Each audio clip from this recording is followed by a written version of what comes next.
அப்பாவின் மடியில் மணமகளை உட்கார வைக்கிற பழக்கம் ஏன் வந்தது என்று கேட்டால், அந்த காலத்தில் 5 வயது 6 வயது 7 வயது குழந்தைக்கு கல்யாணம் செய்து கொடுப்பார்கள். அதை பிடித்து உட்கார விட்டாவிட்டால் அது எங்காவது ஓடிடும். அது ஓடாமல் பிடித்திருப்பதற்காகத்தான் மடியில் புதுக்கி உட்கார வைக்கிற பழக்கம் வந்தது. எந்த ரயில் நிலையத்தில் காந்தி வெளியே தூக்கி எறியப்பட்டாரோ, எந்த ரயில் பிளாட்பாரத்தில் அவரது உடைமைகள் தூக்கி எறியப்பட்டதோ, அதே ஜோனஸ்பர்க் ரயில் நிலையத்தில் அவர் தூக்கி எறியப்பட்ட இடத்திற்கு மிக அருகிலேயே காந்தியின் சிலை இப்போது வைக்கப்பட்டிருக்கிறது. நிறைந்த அவைக்கு தலை தாழ்ந்த பணிவான வணக்கம். நான் மாயக்கம்பளம் என்று தலைப்பு கொடுத்தேன். காலையில் நண்பர் ஒருவர் தொலைபேசியிலே கேட்டார், ரத்தின கம்பளம் கேள்விப்பட்டிருக்கிறேன், பச்சை கம்பளம் சிவப்பு கம்பளம் கேள்விப்பட்டிருக்கிறேன், அது என்ன மாயக்கம்பளம் என்று கேட்டார். நான் சொன்னேன், அது என்ன மாயக்கம்பளம் என்று தெரிந்து கொள்ள வேண்டுமானால் நீ புத்தக திருவிழாவில் வந்து கேட்டுக்கொள் என்று சொன்னேன். சாதாரணமாக குழந்தையாக இருக்கிற போது படிக்கிற கதைகளில் ஒரு அரக்கன் அல்லது ஒரு அரசன் அல்லது ஒரு கதாநாயகன் ஒரு கம்பளத்தை விரித்து அந்த கம்பளத்தில் ஏறி அமர்ந்து, இதோ பாண்டிய நாட்டில் இருந்து நீ சேர நாட்டிற்கு போ என்று சொன்னால் அவனை சுமந்து கொண்டு அந்த கம்பளம் வேறு ஒரு நாட்டிற்கு போகும் என்று குழந்தை கதைகளில் நீங்கள் படித்திருப்பீர்கள். படிக்கிற பழக்கம் இருந்தால் அல்லது படிப்பதை யாராவது படிப்பதை கேட்கிற பழக்கம் இருந்தால் கூட கதைகளில் அது சிந்துபாத் கதையிலே கூட இருக்கிறது. ஒரு கம்பளத்தை விரித்து அந்த கம்பளத்தில் ஏறி அமர்ந்து எங்கே போக வேண்டும் என்று சொன்னால் அங்கே கொண்டு போய் இறக்கிவிடும் மாயக்கம்பளங்கள் இருந்தது என்று கதைகளில் படித்திருக்கிறோம். ஆனால் உண்மையில் அப்படி ஒரு கம்பளத்தை விரித்து ஏறி அமர்ந்து அமெரிக்காவுக்கு போ, ஐரோப்பாவுக்கு போ என்றால் போகுமா என்றால் போகாது. ஆனால் ஒரு மாயக்கம்பளம் இருக்கிறது. நீங்கள் இருந்த இடத்தில் இருந்து அதை விரித்து படித்தால் நீங்கள் விரும்புகிற இடத்திற்கு மட்டுமல்ல, நீங்கள் பிறப்பதற்கு முன்பு நடந்த வாழ்ந்த சம்பவங்களையும் பார்ப்பதற்கு அந்த இடங்களுக்கு உங்களை அழைத்து போகும் ஒரு மாய கம்பளம் உலகத்தில் இருக்கிறது என்றால் அது புத்தகம் ஒன்றுதான். நீங்கள் வாசிக்க ஆரம்பிக்கிற புத்தகம் எவரால் எழுதப்பட்டது, எந்த காலத்தில் எழுதப்பட்டது என்று பார்த்தால் அந்த புத்தகம் நீங்கள் வாசிக்க ஆரம்பிக்கிற போது உங்களை அந்த இடத்திற்கு அழைத்து கொண்டு போய்விடுகிறது. 1919ஆம் ஆண்டு கடையத்தில் வாழ்ந்த மகாகவி சுப்பிரமணிய பாரதியார் பாண்டிச்சேரியிலே இருந்து கடலூருக்கு வருகிற வழியில் கைது செய்யப்பட்டு சிறையிலிருந்து விடுவிக்கப்பட்டு கடையத்திலே போய் ஓராண்டு காலம் குடியிருந்தார். அவரது வாழ்க்கை வரலாற்றை பற்றிய புத்தகங்களை நாம் படிக்கிற போது, அவரோடு இருந்தவர்கள் எழுதிய புத்தகங்களை படிக்கிற போது அந்த புத்தகங்கள் மாய கம்பளங்களாகி 1919ஆம் ஆண்டுக்கும் 1918ஆம் ஆண்டுக்கும் பாரதி வாழ்ந்த கடையத்திற்கும் எட்டயபுரத்திற்கும் பாண்டிச்சேரிக்கும் நம்மை அழைத்து போகிறது. பாரதியார் தன் வாழ்க்கையில் உயர் சாதியில் பிறந்த போதிலும் உயர் சாதியின் அடையாளமாக கருதப்பட்ட முப்புரி நூல் என்று சொல்லப்படும் பூநூலை அணிந்ததில்லை. அவர் அதை கழற்றி போட்டு விட்டார். அவர் சாதிக்காரர்களுக்கு ரொம்ப கோபம். அவர் சாதியை விட்டு விலக்கி வைத்தார்கள். அவர் சாதியிலே அவரை சேர்த்துக் கொள்ளவில்லை. என்ன காரணம்? அவர் எல்லார் வீட்டிலேயும் போய் சாப்பிட்டார். தன் வீட்டில் எல்லாருக்கும் சாப்பாடு போட்டார். தான் அணிந்து கொள்ளாத பூநூலை, அவர் பிறந்த பிராமண குலத்தின் அடையாளமாக கருதப்பட்ட பூநூலை தான் அணிந்து கொள்ளாமல் தாழ்த்தப்பட்ட குலத்தில் பிறந்ததாக கருதப்பட்ட கனகலிங்கம் உள்ளிட்ட தன் 6 நண்பர்களுக்கு தன் வீட்டின் நடுவில் உட்கார வைத்து அவர்களுக்கு அந்த பூநூலை அணிவித்து, இன்று முதல் நீ பிராமணன் என்று சொன்னவர் பாரதியார். ஊரே அதிர்ச்சிக்குள்ளாயிற்று. ஆனால் பாரதியார் தன் சுயசாதியை மறுத்தவர். எல்லா சாதிகளையும் சமமாக கருதியவர். இன்னும் ஆச்சரியமான செய்தி சொல்கிறேன், எல்லா தெய்வங்களை பற்றியும் பாடியவர். அதற்கு முன்பு சைவர்கள் சிவனைத்தான் பாடுவார்கள், வைணவர்கள் திருமாலைத்தான் பாடுவார்கள். உமறு புலவர் சீராபுராணம் தான் எழுதினார். தேம்பாவணி எழுதிய வீரமாமுனிவர் தேம்பாவணி தான் எழுதினார். அவரவர்கள் தமிழ் படித்து அவரவர்கள் தெய்வங்களைத்தான் பாடினார்கள். ஆனால் சமத்துவத்தின் அடையாளமாக வாழ்ந்த பாரதியார், ஒற்றுமையின் அடையாளமாக வாழ்ந்த பாரதியார் எல்லா தெய்வங்களையும் போற்றி பாடினார். எல்லோரையும் சமமாக நடத்தினார். எல்லோருடைய வீட்டிலும் போய் சாப்பிட்டார். தன் வீட்டில் எல்லோருக்கும் உணவு கொடுத்தார். இது அவர் பிறந்த சாதியிலே இருந்தவர்களுக்கு பிடிக்கவில்லை. 1919ஆம் ஆண்டு அவர் கடையத்தில் வாழ்ந்தபோது அவரது மூத்த மகளுக்கு திருமணம். அவர் பெயர் தங்கம்மாள்.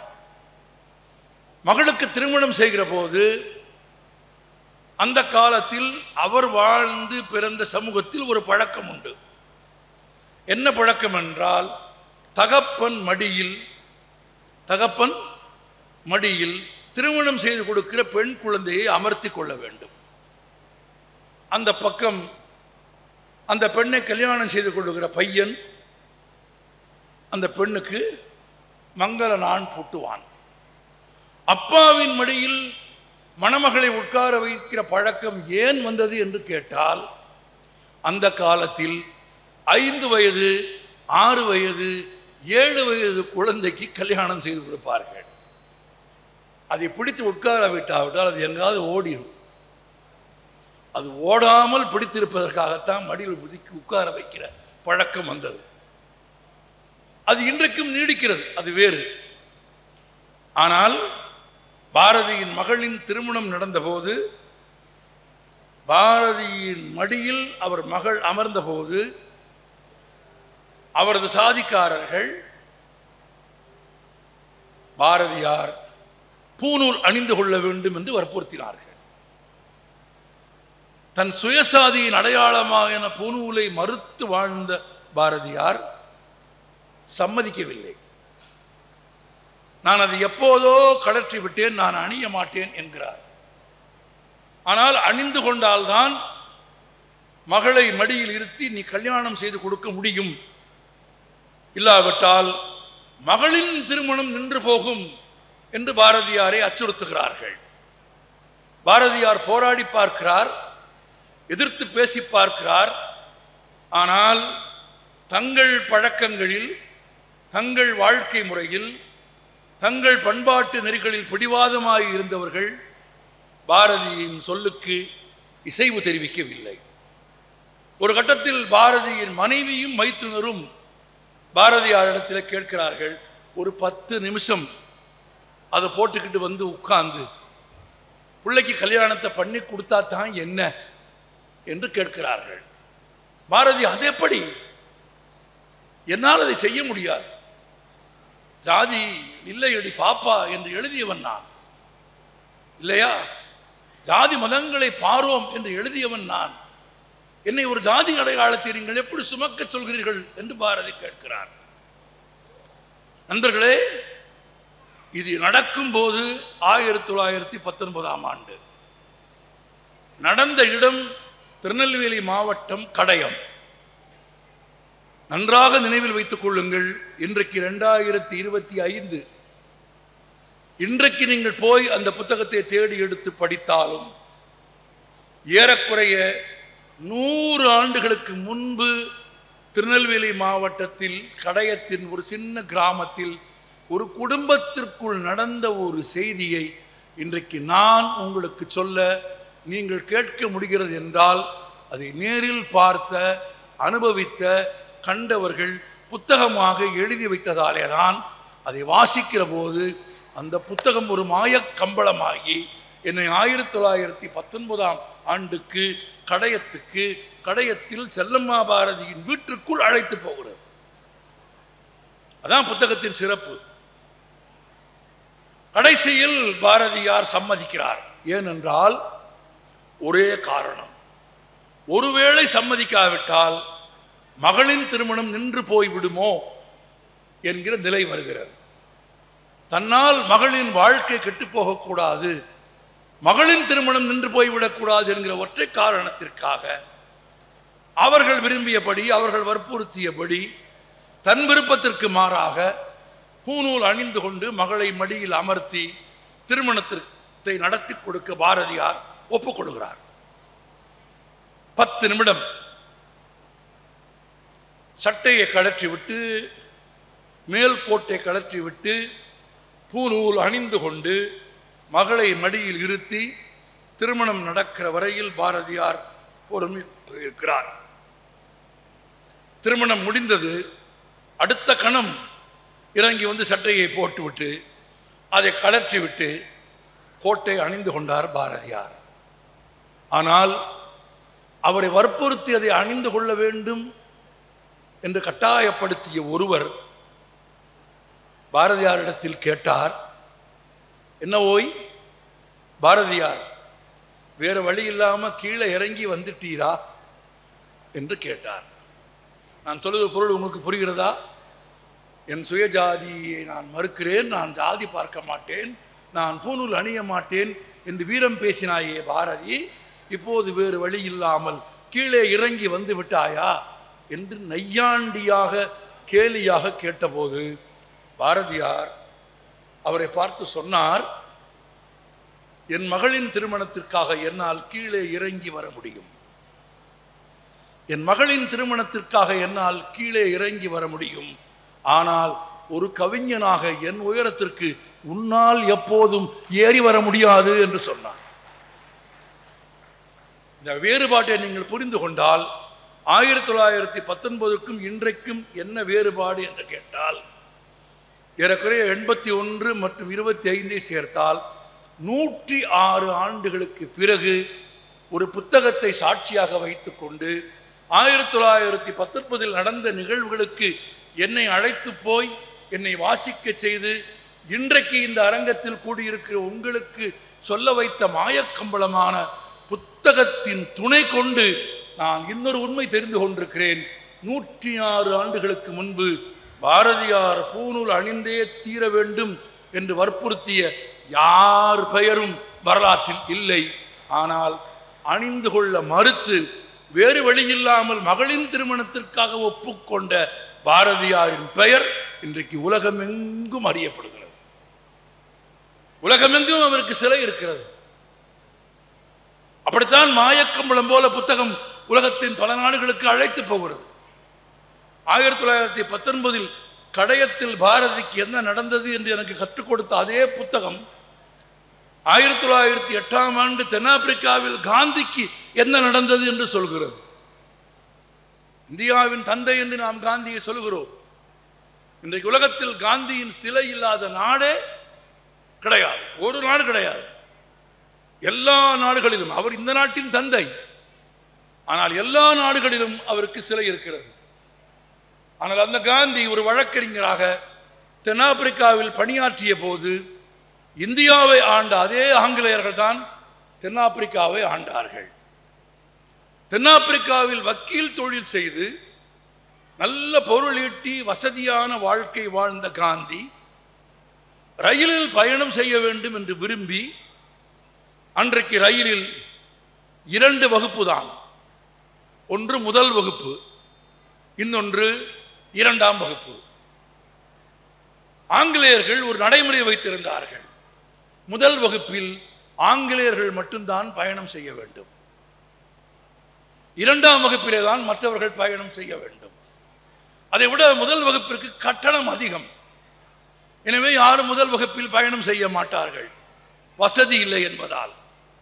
ஆனால் வழக்கறிஞராக பெரும் பொருள் ஈட்டி வசதியாக இருந்த காந்தி தனக்கு இருந்த செல்வ செழுமை காரணமாக, தன்னிடத்திலே இருந்த பொருள் ஆதாரம் காரணமாக முதல் வகுப்பில் பயணம் செய்ய வேண்டும் என்று முடிவெடுக்கிறார். முதல் வகுப்பில் பயணம் செய்வதற்காக போய் ஒரு டிக்கெட் கேட்கிறார். அந்த டிக்கெட் அவருக்கு தரப்படுகிறது. பணம் கொடுத்து டிக்கெட் வாங்கிவிட்டார். டிக்கெட் வாங்கினால் என்ன பொருள்? முதல் வகுப்பில் பயணம் செய்வதற்கான தகுதி அவருக்கு உண்டு என்று பொருள். காந்தி ரயிலில் ஏறிவிட்டார்.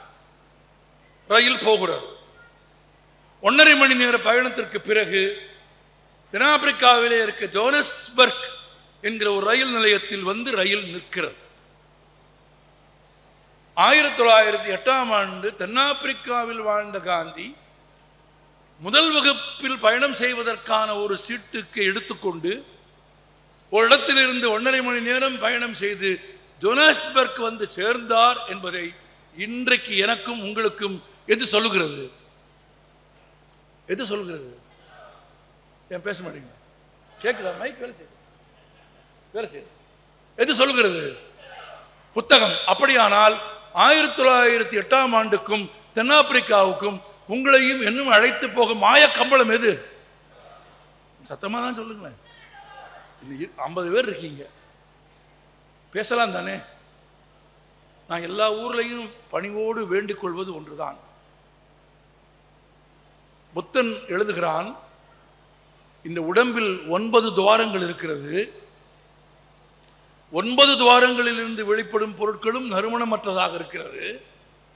வாயிலிருந்து வரும் சொற்களாவது நறுமணம் மிக்கதாக இருக்க வேண்டும் என்று புத்தன் எழுதுகிறான். ஒரு 4 முறை புத்தகம் என்று சொன்னாலாவது நாளைக்கு பல் விளக்க வேண்டிய அவசியம் இல்லாமல் போகலாம்.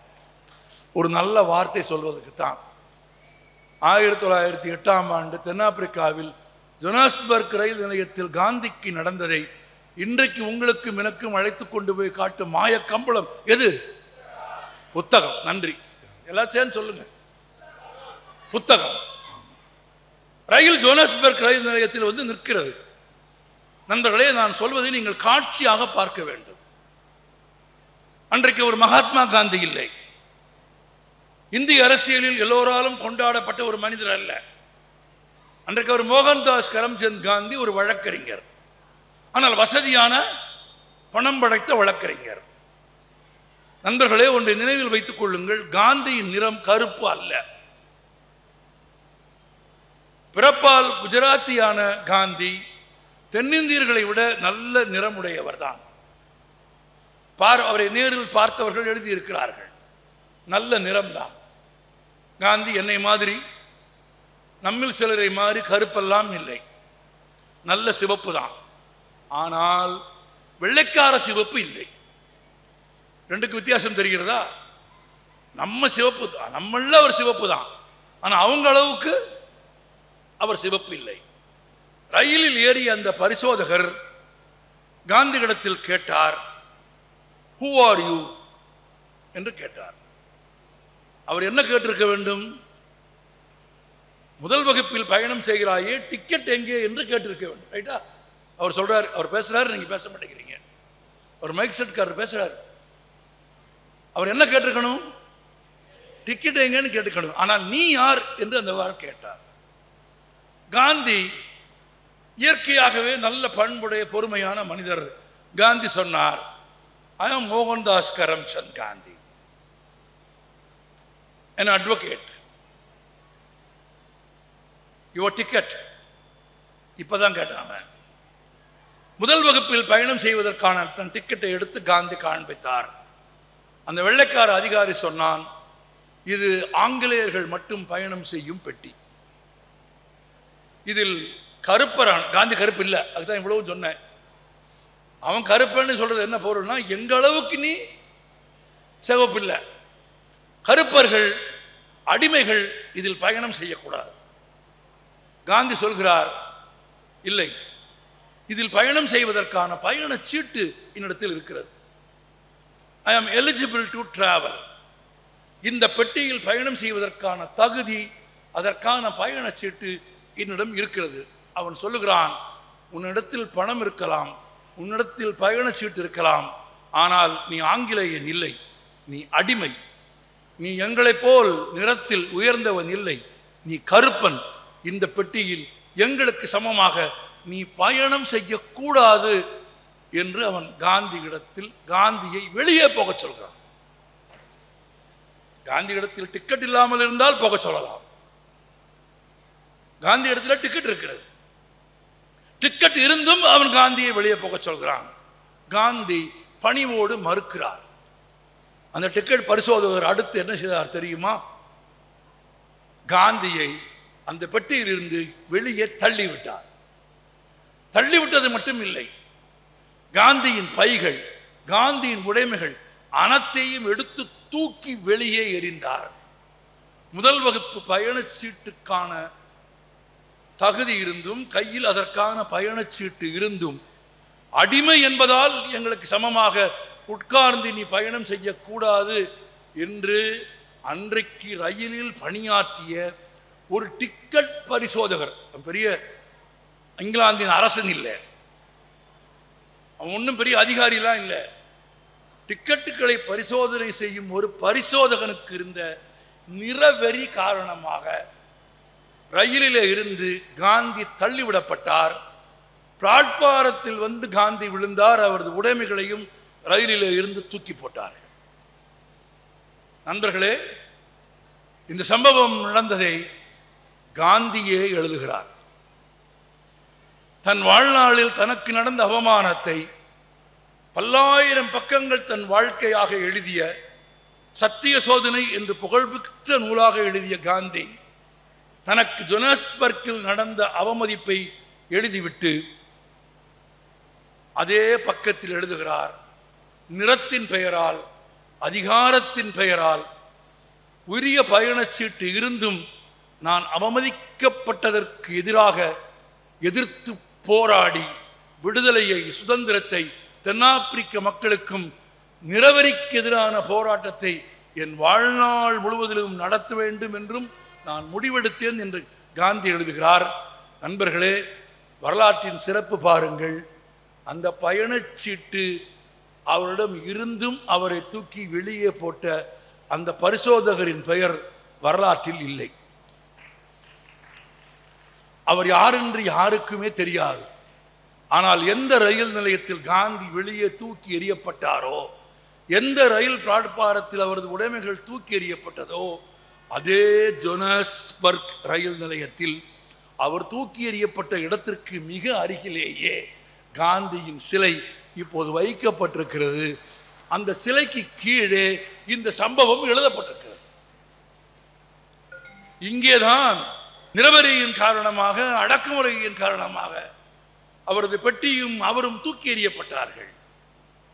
இப்போது அந்த இடத்தில் அவருக்கு சிலை இருக்கிறது என்றால், எந்த மனிதனுக்கு ஜோனஸ்பர்க் ரயில் நிலையத்தில், ரயில் நிலைய மேடையில் அவமதிப்பும் அவமானமும் நிகழ்ந்ததோ, அதே மேடையில், அதே இடத்தில் இன்றைக்கு 100 ஆண்டுகளுக்கு பிறகு அவருக்கு சிலை இருக்கிறது என்கிற செய்தியை 1908ஆம் ஆண்டு நடந்ததையும் 2025இல் அங்கு ஒரு சிலை இருப்பதையும் உங்களுக்கும் எனக்கும் சொல்லுகிற மாய கம்பளம் எது?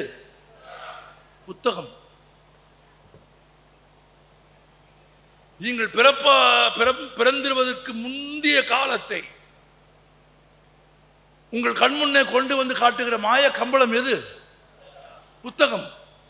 பாஸ்போர்ட் இல்லாமல், விசா இல்லாமல், விமான டிக்கெட் இல்லாமல், எந்த செலவும் இல்லாமல் உங்கள் வீட்டில் இருந்தபடியே நீங்கள் ஒரு புத்தகத்தை படிக்கிற போது நீங்கள் விரும்பிய நாட்டிற்கு உங்களை அழைத்து போக மாய கம்பளம் எது? புத்தகம். 1902ஆம் ஆண்டு காலமான சுவாமி விவேகானந்தர் அதற்கு சில ஆண்டுகளுக்கு முன்பு சிகாகோ போனார். அங்கே போய் அவர் உரை நிகழ்த்தினார். அவர் போன இடத்திற்கெல்லாம் ஒரு பேராசிரியர் வந்து கொண்டே இருந்தார்.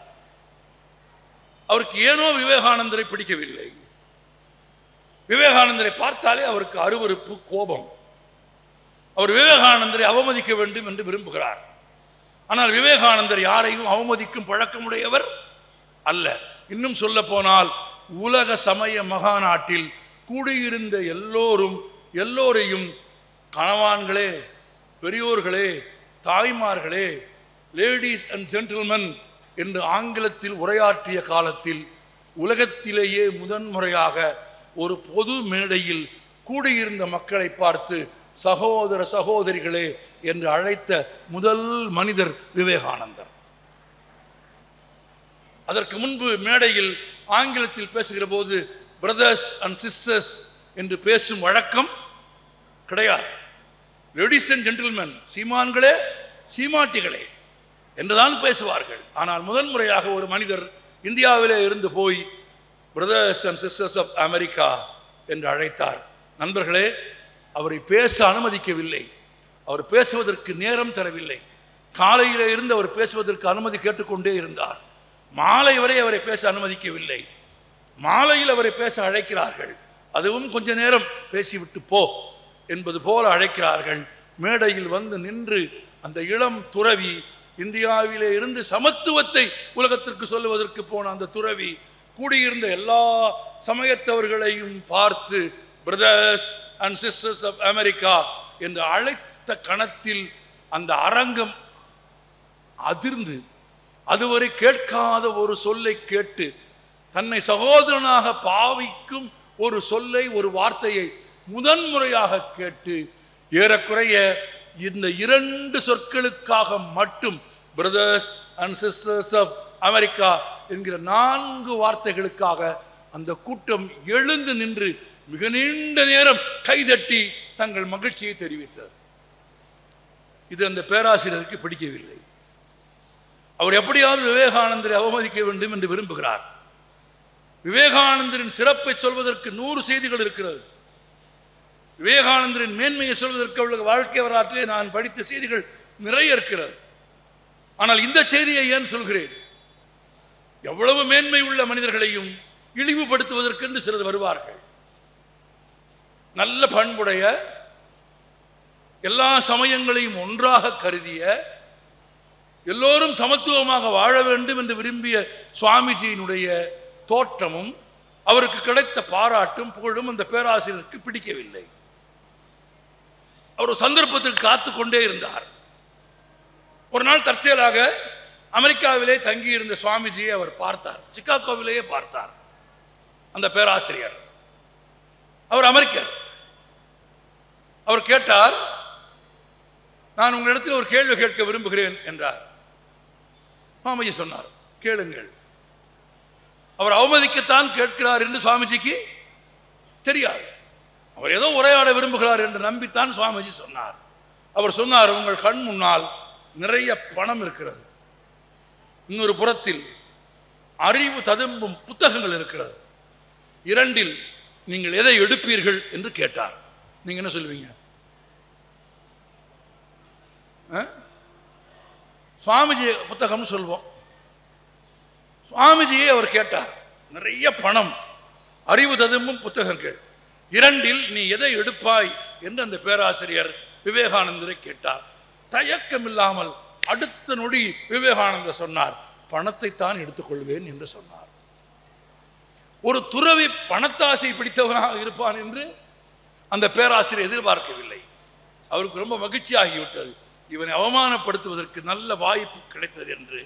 ஒரு துறவியாக இருந்தும் நீ பணத்தாசை பிடித்தவனாக இருக்கிறாய், நான் புத்தகங்களைத்தான் தேர்வு செய்து என் அறிவை வளர்த்துக் கொள்வேன் என்று சுவாமிஜியிடத்தில் அவரை அவமதிக்கும் நோக்கில் சொன்னார். அடுத்த கணம் சுவாமிஜி சொன்னார், யாருக்கு என்ன இல்லையோ அதை அவர்கள் எடுத்துக்கொள்வார்கள். அவ்வளவுதான். ஆமா, உனக்கு இல்லை, என்கிட்ட இல்லை, யாருக்கு என்ன இல்லையோ அதை அவர்கள் எடுத்துக்கொள்வார்கள். இந்த பதிலை அந்த பேராசிரியர் எதிர்பார்க்கவில்லை. பதில் சொல்லிவிட்டு சுவாமிஜி நடந்து போயிட்டார். அவர் போயிட்டார். கேட்ட கேள்விக்கு பதில் சொல்லிட்டு போயிட்டார். இன்னொரு சந்தர்ப்பம் கிடைத்தால் எப்படியாவது இந்த துறவியை, நம்மை அவமானப்படுத்தி இந்த துறவியை அவமதிக்க வேண்டும் என்று அந்த பேராசிரியர் காத்துக்கொண்டே இருந்தார். 1902ஆம் ஆண்டு காலமாவதற்கு 15 ஆண்டுகளுக்கு முன்பு சிகாகோவுக்கு போய் வாழ்ந்த சுவாமிஜியின் வாழ்க்கையில் நடந்த சம்பவங்களை இன்றைக்கு எனக்கும் உங்களுக்கும் சொல்லுகிற மாய கம்பளம் எது? புத்தகம். அந்த பேராசிரியருக்கு ஒரு சந்தர்ப்பம் கிடைத்தது. 2 நாட்களில் ஒரு உணவு விடுதியில் பேராசிரியர் அமர்ந்து சாப்பிட்டு கொண்டிருந்த அதே மேசையில் அவருக்கு எதிரே வந்து சுவாமிஜி அமர்ந்தார். பேராசிரியர் ஏற்கனவே அவர்கிட்ட அடி வாங்கியிருக்கார். ஆமாம், பணமா புத்தகமானு கேட்டு அவர் புத்தகம்னு சொல்லுவார்னு இவர் எதிர்பார்த்து அவர் பணம்னு சொல்லி இவர் கேலி பண்ண போய் அவர் ரொம்ப அழகா ஒரு வார்த்தை யாருக்கு என்ன இல்லையோ அதை எடுத்துக்கிறோம்னு போயிட்டாரு. இந்த முறை இவனை அவமதிக்காமல் இருக்கக்கூடாது என்று முடிவெடுத்து சுவாமிஜி வந்து அமர்ந்த உடனே அந்த பேராசிரியர் சொன்னார், ஒரு பன்றியும் ஒரு புறாவும். யார் சொல்றா? யார் சொல்றா? பேராசிரியர். அங்கிட்ட பேச மாட்டீங்களா? அவங்க பேசுறது எனக்கு கேட்கலையா? யார் சொன்னா? பேராசிரியர். சுவாமிஜி வந்து உட்கார்ந்த உடனே சொல்றார், ஒரு பன்றியும் ஒரு புறாவும் ஒரே மேசையில் அமர்ந்து சாப்பிட முடியுமா என்று கேட்கிறார். நம்ம என்ன செய்வோம்? ஒரு கோபம் வந்துடும். யாரை பண்ணீங்கிற? நீ பண்ணியா நான் பண்ணியா? இதெல்லாம் பேசுவோம்ல. சுவாமிஜி அதெல்லாம் ஒண்ணுமே சொல்லலை. ஒரே மேஜையில் ஒரு பன்றியும் ஒரு புறாவும் அமர்ந்து சாப்பிட முடியுமா என்று கேட்டதும் சுவாமி சொன்னார், முடியாது. இன்னும் கொஞ்ச நேரத்தில் நான் பறந்து போய் விடுவேன். இப்ப யாரு புறா? யாரு புறா? யாரு புறா? இந்த இந்த நேர்த்தியை, இந்த அழகை தன்னை அவமதிக்க விரும்பிய ஒருத்தனுக்கு பாடம் கற்பித்து கொடுத்த விவேகானந்தரின் மேதமையை இத்தனை நூற்றாண்டுகளுக்கு பிறகு நீங்களும் நானும் பேச வாய்ப்பளித்த மாய கம்பளம் எது? புத்தகம். புத்தகம் இல்லாவிட்டால் இது எப்படி தெரியும் உங்களுக்கு? இது எப்படி நீங்கள் பேசுவீர்கள்? வெளிநாட்டிற்கு போக வேண்டும் என்று விவேகானந்தர் ஆசைப்படுகிறார். அவருடைய குருதேவர் ராமகிருஷ்ண பரமஹம்சர் உயிரோடு இல்லை, காலமாக்கிவிட்டார்.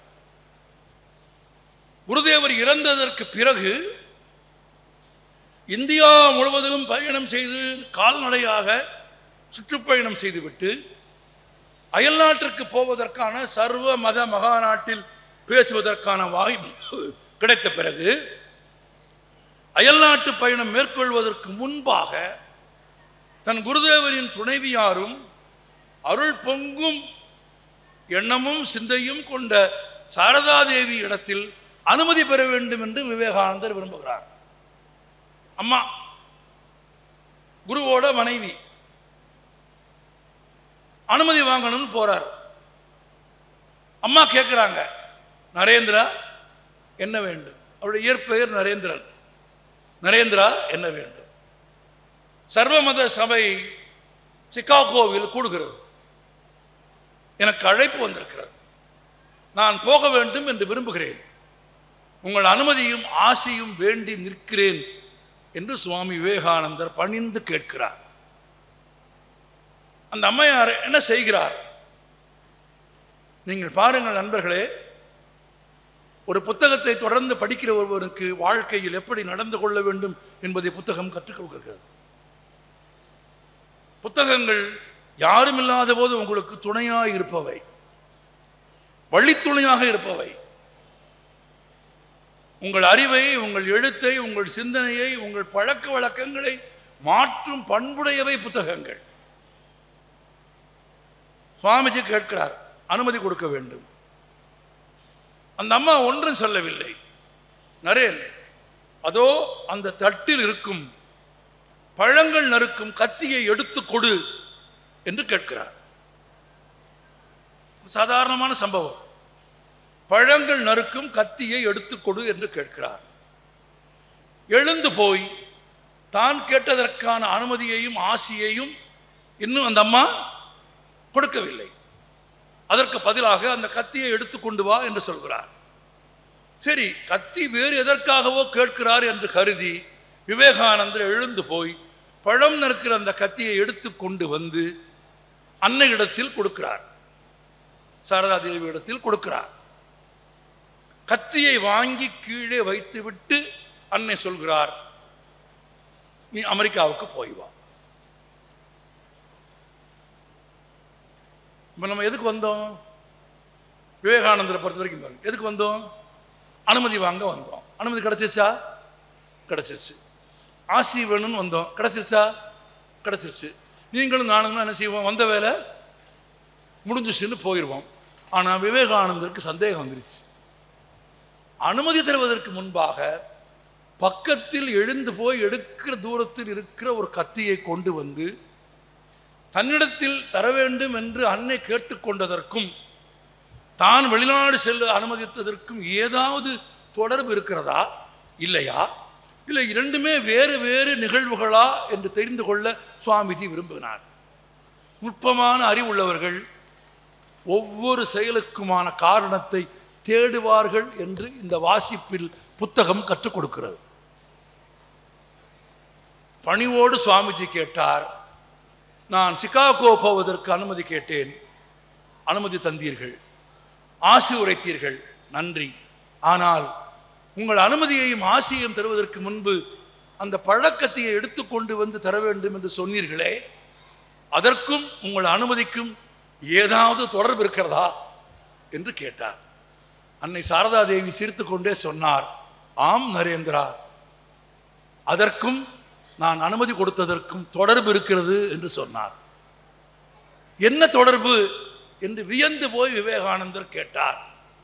அன்னை சொன்னார், கூர்மையான அந்த பழம் நறுக்கிற கத்தியை எடுத்து கொண்டு வந்த போது கூர்மையான பகுதியை உன் கைப்பக்கம் வைத்துக்கொண்டு அதன் பிடி இருக்கிற கட்டை இருக்கிற பக்கத்தை என் பக்கம் கொடுத்து வாங்குகிற போது என் கையில் கத்தி படக்கூடாது என்பதற்காக கத்தியை பிடிக்கும் பகுதியை எனக்கு தந்துவிட்டு கையை அறுக்கும் கூர்மையான பகுதியை உன் பக்கம் வைத்து கொண்டு உனக்கு காயம் பட்டாலும் பரவாயில்லை, எனக்கு காயம் படக்கூடாது என்று எப்போது கத்தியை நீ தந்தாயோ அந்த முறையிலேயே நீ பிற மதங்களை சார்ந்தவர்களை துன்புறுத்த மாட்டாய், பிறரை புண்படுத்த மாட்டாய், பிறரை பண்படுத்துவதற்காகவே நீ போகிறாய் என்று நீ கத்தியை கொடுத்த ஒற்றை செயலில் நான் புரிந்து கொண்டேன் என்று அன்னை சாரதா தேவி விளக்கமளித்து சுவாமிஜியை அமெரிக்காவிற்கு போகச் சொன்னார்.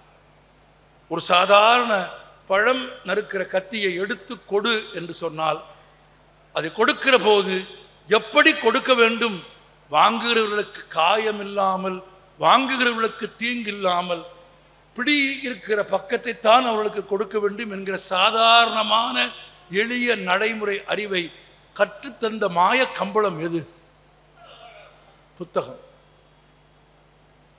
வீட்டில், நட்பில், உறவில்,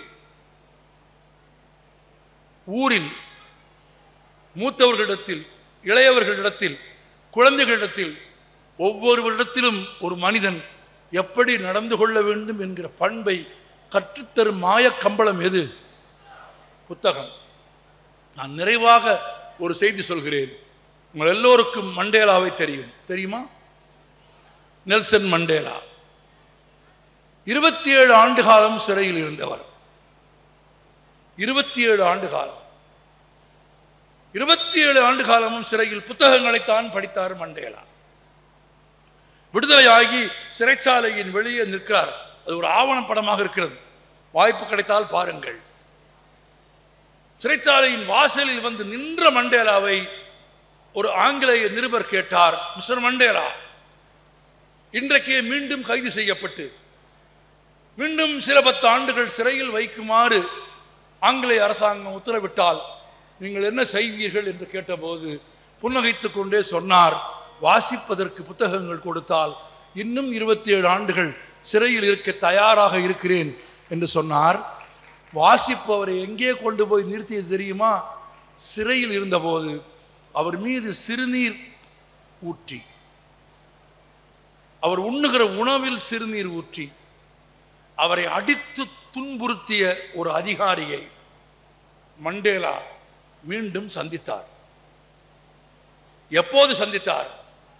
விடுதலையாகி தேர்தலில் வெற்றி பெற்று தென்னாப்பிரிக்காவின் ஜனாதிபதியான பிறகு தன் நண்பர்களோடு, அதிகாரிகளோடு, பாதுகாவலர்களோடு ஒரு உணவு விடுதிக்கு சாப்பிட போனார் மண்டேலா. அந்த உணவு விடுதியில் அவர் மீது சிறுநீர் பாய்ச்சிய, அவர் உண்ணும் உணவில் சிறுநீர் கலந்த, அவரை மிருகத்தனமாக அடித்த அந்த அதிகாரி அந்த விடுதியில் அமர்ந்திருந்தான். மண்டேலாவையும் மண்டேலாவை சுற்றி இருந்த பாதுகாவலர்களையும் மண்டேலாவை சுற்றி இருந்து வந்த அனைவரையும் பார்த்தபோது அச்சத்தின் உச்சிக்கு போய் எழுந்து நடுங்கி நின்றான்.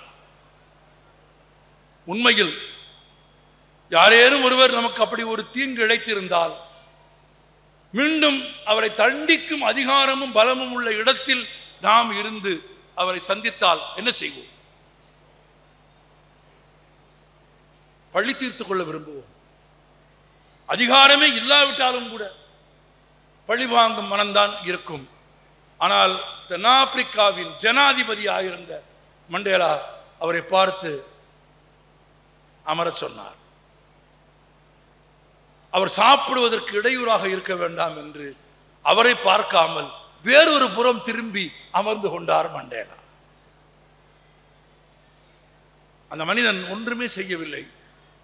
எழுந்து போன பிறகு மண்டேலாவோடு வந்தவர்கள் கேட்டார்கள், அவர்தானே உங்களுக்கு சிறையில் சிறுநீர் தந்தவர்? அவர்தானே உங்களை சிறையில் அடித்தவர்? எப்படி இவ்வளவு பெருந்தன்மையாக உங்களால் நடந்து கொள்ள முடிகிறது? மண்டேலா சொன்னார், என்னால் மன்னிக்க முடியும். அப்படியானால் நண்பர் கேட்டார். அடுத்த வார்த்தை மண்டேலா சொன்னார், மன்னிக்க முடியும், ஆனால் மறக்க முடியாது. மறக்க முடியாமல் நான் அதை எப்போதும் நினைவில் வைத்திருப்பேன். ஆனால் அதை நினைவில் வைத்துக் கொண்டு இன்னொரு மனிதனை பழிவாங்கும் காரியத்தை நான் செய்ய மாட்டேன் என்கிற மாண்பை மண்டேலா பெற்றார் என்பதை உங்களுக்கும் எனக்கும் நம் வாழ்க்கையில் நமக்கு தீங்கு செய்யும் ஒரு மனிதனிடத்தில் எப்படி நடந்து கொள்ள வேண்டும் என்று கற்றுக் கொடுக்கிற மாய கம்பளம் எது? உறக்க சொல்லுங்கள், மாய கம்பளம் எது? எல்லோரும் சேர்ந்து சொல்லுங்கள், ஒரு மாய கம்பளம் எது?